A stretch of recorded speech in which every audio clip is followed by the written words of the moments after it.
On Blues Radio International, we continue our antiviral world tour with a return to our Kentucky home and Rory Block. How are you today, Rory? I'm good. I feel like I've recovered from sort of a dip where I went down into a shadow area that I wasn't expecting to go into. And so I kind of asked that you guys would have me back on, I have to admit, to talk about that when we're ready. So I wanted to bring that up. Okay, we're going to talk about a COVID moment that maybe everyone listening to this has experienced in one way or another, right after Rory treats us to some musical gem. I'd like to start out with a Robert Johnson song, Come On in My Kitchen, one of my old favorites.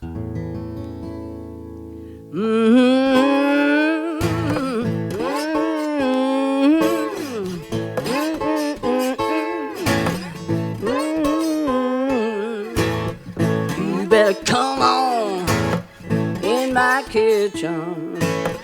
Well, it's gonna be raining outdoors.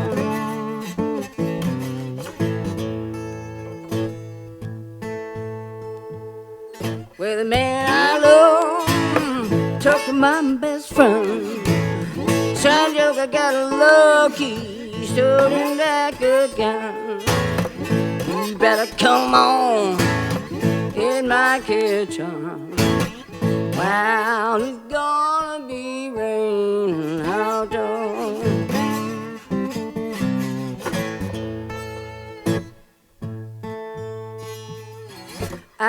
He's gone, I know he won't come back. I take my last nickel, gone for a nation's sake. You better come on in my kitchen. Well, it's gonna be raining outdoors. Oh, can't you hear the wind howling? Oh, can't you hear the wind? You better come on in my kitchen. Well, it's gonna be raining outdoors.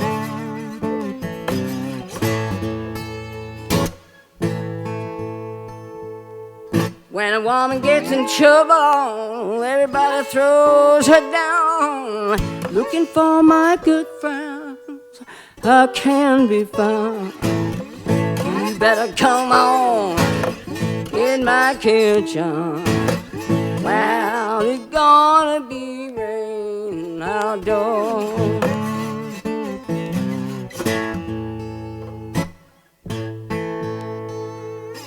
Well, the time come on, it come on slow. You can't make a winter, baby, it drive on so. You better come on in my kitchen. Baby, it's gonna be raining outdoors.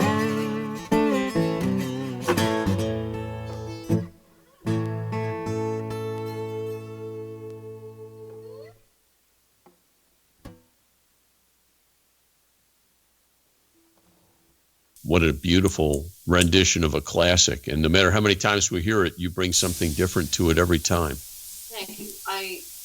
It does kind of take over, plays itself, and it goes where it wants to go. That's really where the Robert Johnson stuff is. It just goes and you follow. Well, we had talked before about what you referred to, and I thought it was a great term, a COVID moment. And it's something that when you told me about it, it seems like I think we're all experiencing it at different times in different ways. Could you share your COVID moment with us? Yes. I felt like the weight of this situation suddenly coalesced into a moment where I got overwhelmed. Up until now, I think we all are trying, as we should, to put on the best face, to put on our upbeat attitude, to stand strong, to be strong. not to let it defeat us, which is important to feel that way. And I want to expand on that a little more in a moment. But I thought back to a movie about a great singer in her life. And I remember she was for years just touring. And one night she got up to sing and nothing came out. And she's just stood there like, where am I? And then she started to faint. And her husband came scooping out of the back, grabbed her and carried her off the stage. And I said, that's what happened to me. I was doing one of my live broadcasts last Friday. And I was like, where am I? What's the next chord? The most familiar tunes that I've been doing since the dawn of time in my own life, I just couldn't remember anything. And I recognized it because it happened to me. Maybe you could count them on one hand, maybe 3 times in my whole career, my whole life. That happened to me, and it was memorable, where I just went, I am too overwhelmed. I've just done enough shows where it got to be the point where, here's a good analogy. When you say a word again and again, pick any word, say it again and again. We did this when we were kids. And by about the 20th time, it starts to make no sense. And you go, that doesn't make any sense. What is that? I've never heard that word before. And suddenly you get that disorientation. I know we've all tried that. And that's what happens. Like, you reach critical mass. So the virus problem, the staying in the doors, the wiping things off, the gloves, the mask, these things that we must do. It's a matter of life and death. Just suddenly went, I don't know where I am. I suddenly reached that moment and I said, it's time for me to talk to my fans, to post a reality moment. And I called it my reality moment. I posted it the next day. And I said to everybody, that's what happened. And I'm going to go back and tape that show again so you can see all the same songs with some of the intros that I gave on the day.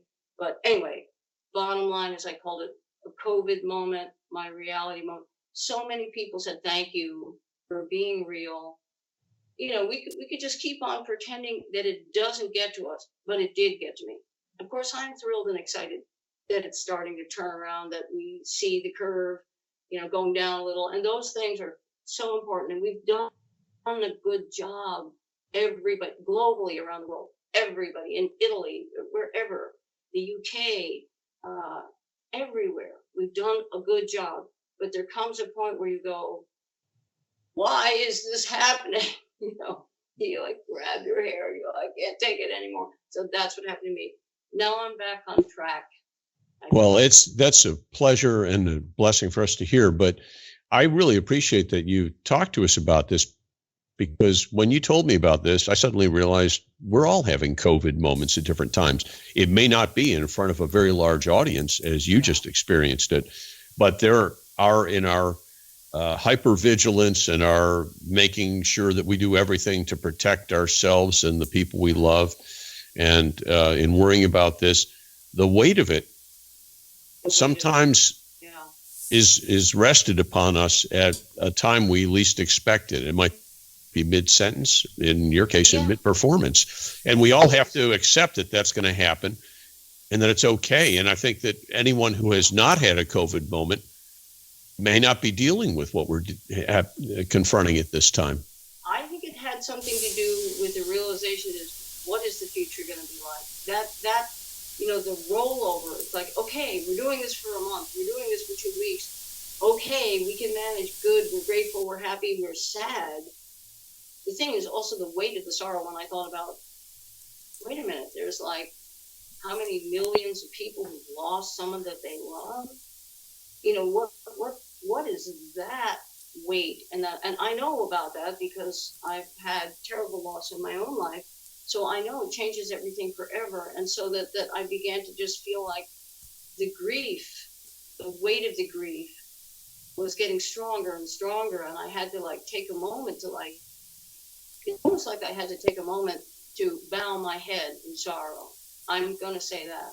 I bow my head in sorrow and go, this is very grave, very serious. And then to think about, and what are we going to do?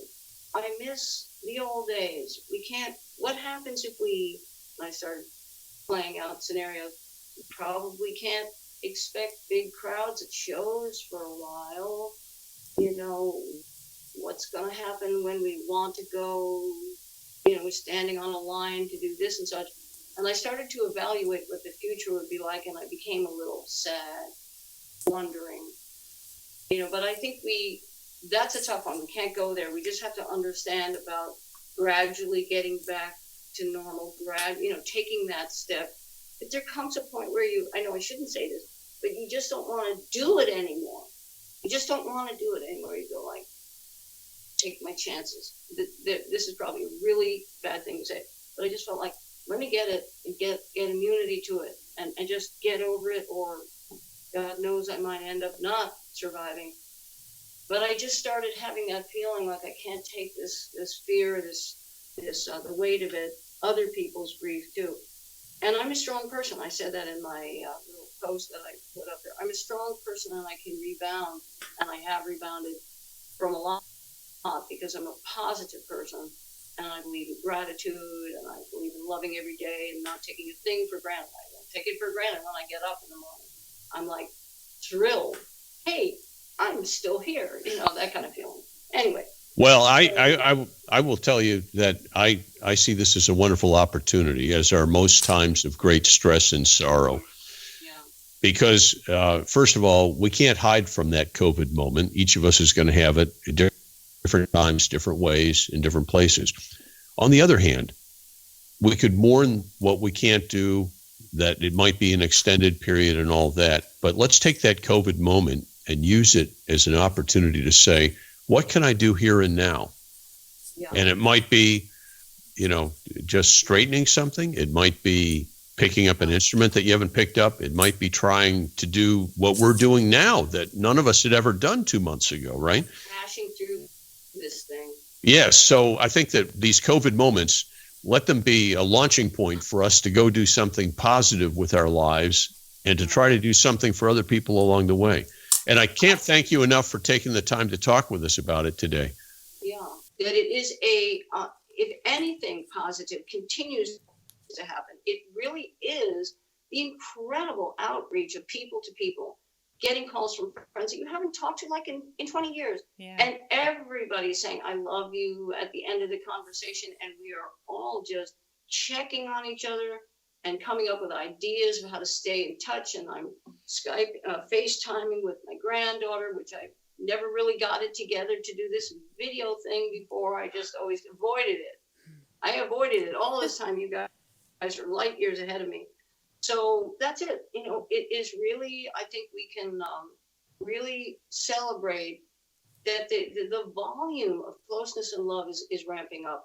If that could be a good side of something so awful, it would have to be greater outreach, greater contact, greater words of gratitude and love between us as people.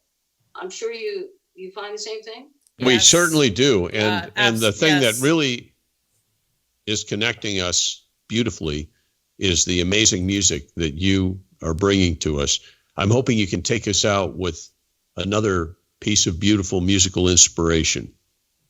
I would love to. Thank you so much for having me today. And I send love to all your listeners.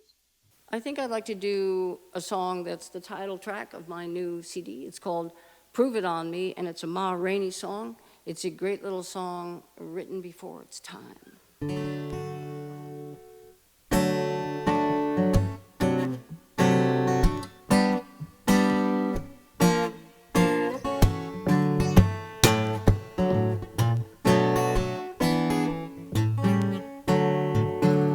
Went out last night, I had a great big fight. Everything seemed to go on wrong.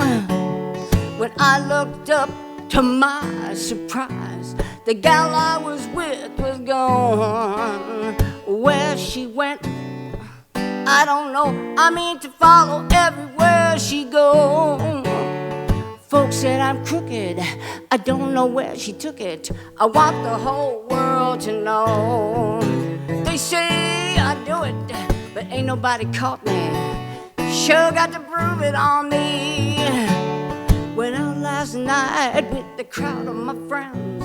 I must have been women, 'cause I don't like no men. True, I wear a collar and tie, makes the wind blow all the while. Said, say I do it, but ain't nobody caught me. Sure got to prove it on me. All right.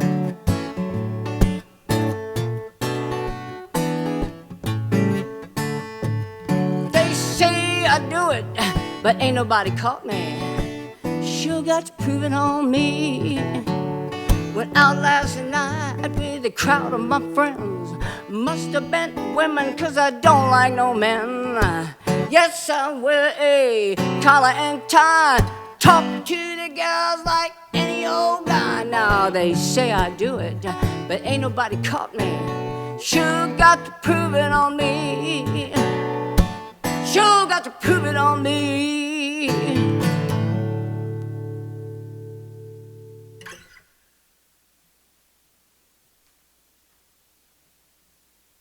Okay. We love you, Rory. We do. Take care. Yeah, you too. Bye.